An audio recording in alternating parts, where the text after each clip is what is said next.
ही घड़ी चेले यीशु के पास आकर पूछने लगे कि स्वर्ग के राज्य में बड़ा कौन है।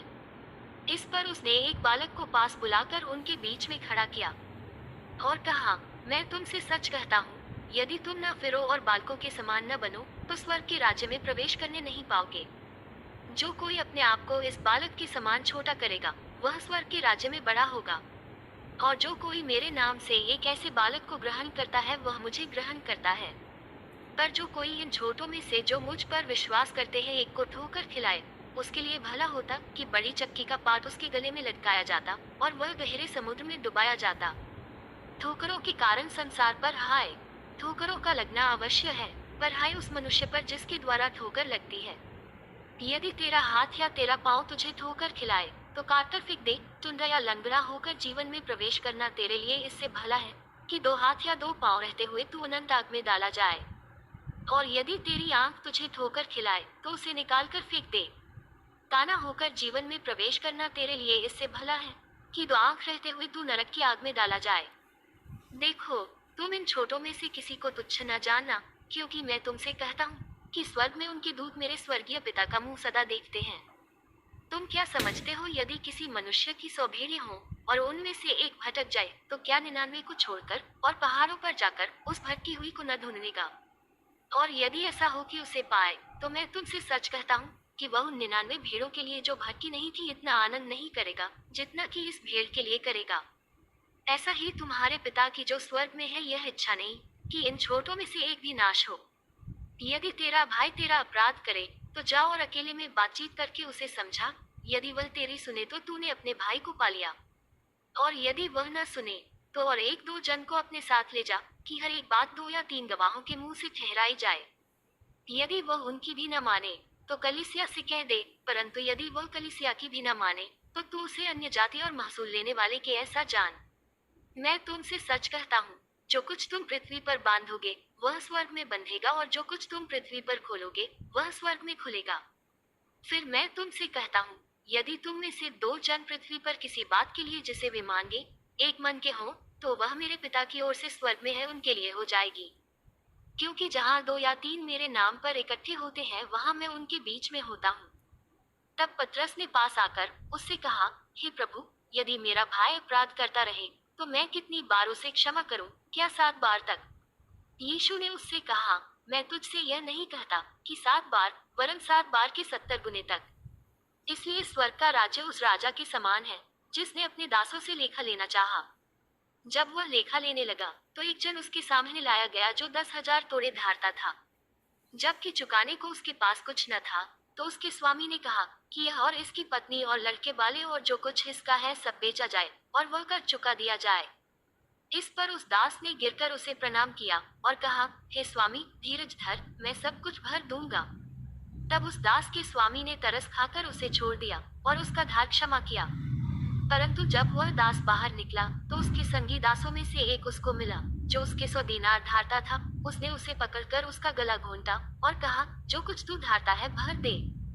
इस पर उसका संगी दास गिरकर उससे विनती करने लगा कि धीरज धर, मैं सब भर दूंगा। उसने न माना, परंतु जाकर उसे बंदी गृह में डाल दिया कि जब तक कर्ज को भर न दे तब तक वहीं रहे। उसके संगी दास ये जो हुआ था देखकर बहुत उदास हुए और जाकर अपने स्वामी को पूरा हाल बता दिया।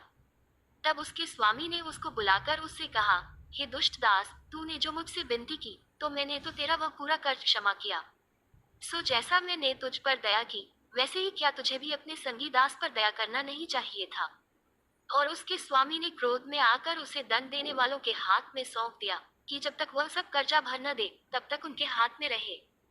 इसी प्रकार यदि तुम में से हर एक अपने भाई को मन से क्षमा न करेगा तो मेरा पिता जो स्वर्ग में है तुमसे भी वैसा ही करेगा।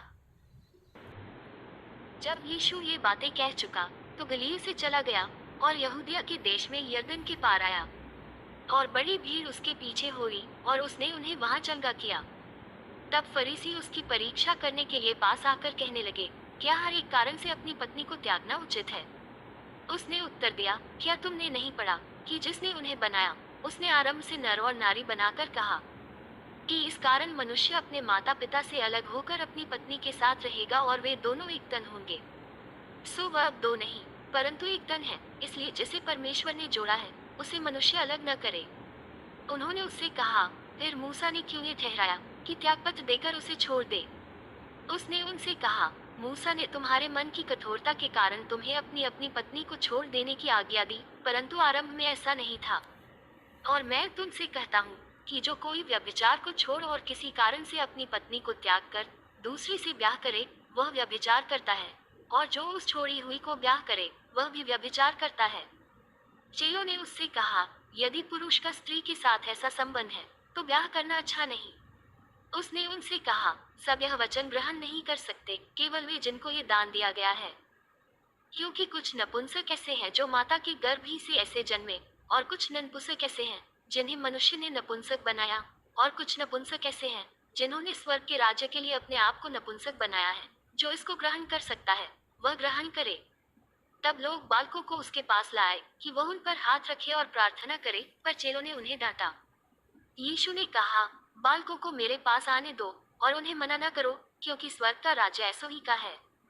और वह उन पर हाथ रखकर वहां से चला गया। और देखो, एक मनुष्य ने पास आकर उससे कहा, हे गुरु, मैं कौन सा भला काम करूं कि अनंत जीवन पाऊं। उसने उससे कहा, तू मुझसे भलाई के विषय में क्यों पूछता है? भला तो एक ही है, पर यदि तू जीवन में प्रवेश करना चाहता है, तो आज्ञाओं को माना कर। उसने उससे कहा, कौन सी आज्ञाएं?